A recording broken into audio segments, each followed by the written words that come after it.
Se spomnite legendarnega C15? Poltovornjaka, ki je bil izdelan na osnovi legendarne Vise.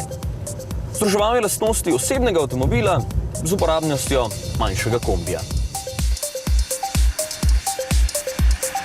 Ko sem bil še v vrtcu, so nam s takšnim dovažali za malico sendviče in sokove. Kljub uporabnosti pa si ne morem predstavljati, da bi tisti avtomobil lahko uporabljali kot osebno vozilo. Oblikovna skladnost in posledično lepota nista bili njegovi odliki. 10 let kasneje je prišel Berlingo in mišljenje se je spremenilo. Z drugo generacijo, ki je bila predstavljena lansko leto, so mnenje spremenili tudi največji dvomljivci. Ta je od svojega predhodnika lepša, prostornejša in s tem tudi uporabnejša. Ko si želite potniško vozilo, se bo poleg voznika lahko prevažalo še pol ducata potnikov. Po odstranitvi samostojnih sedežev v drugi in tretji vrsti pa ga boste lahko obtežili skoraj tono tovora.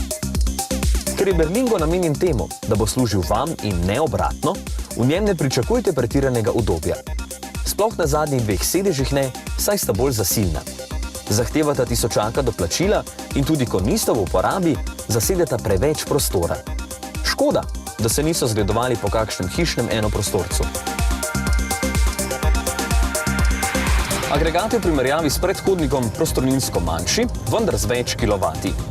81 kW za tono in pol ter tolikšno čelno površino res ni veliko, vendar se v praksi izkaže kot povsem dovolj.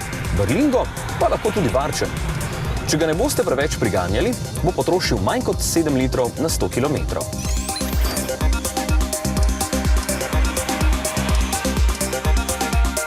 Visok položaj sedenja, odlična preglednost vse smeri, prostorna notranjost in veliko odlagalnih površin bodo kar klicali po daljših družinskih izletih.